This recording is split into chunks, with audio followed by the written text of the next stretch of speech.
Feeling frustrated? Isolation and remote working are testing the patience of many, and feeling suboptimal is not conducive to negotiation success. Uncertainty can create annoyances like backtracking, delays, or a change in strategy. Here are my recommendations for negotiating in frustrating times. Number one, it is okay to make an agreement now and save some things for later.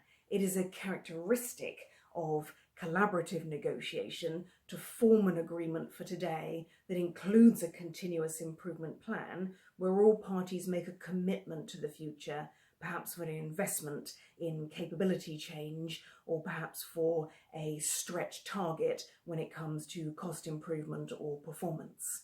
Number two, it is okay to be positional. A win-lose style of negotiation is not necessarily an indicator of failure. It is a recognition sometimes that the negotiating parties do not always have overlapping interests when they do want to come to an agreement. It is pragmatic in these circumstances to use a bargaining style. If you offer this, then I will respond in this way. Number three, your best alternative to negotiated agreement is key. Having a BATNA, this backup plan, changes your mindset from one of scarcity to one of abundance. So strengthen your BATNA, treat it like it's a trophy, polish it, look after it well, and ensure that you believe in it fully in your negotiating space. Number four, be compassionate with yourself if you do feel frustrated, but don't stay in that headspace for too long. After all, if you spend time practicing unhelpful behaviours, you might become good at them, and in that case, they're just bad habits. Instead, spend time practicing the things that you do want to say to the other negotiating party so that you can open up the negotiation and problem solve more effectively. Even better, practice saying those things with a colleague. Call them and role play yourself and themselves in the other role and see how that conversation plays out with their perception in mind. Number five, be compassionate with the other negotiating party. If you were having a face-to-face discussion, you might offer them tea and attend to their comforts. But be courteous also in the virtual negotiation space.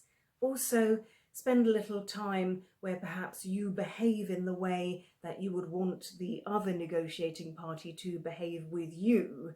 And if you do that, stand back from that person and reflect. What do you observe about how they're behaving?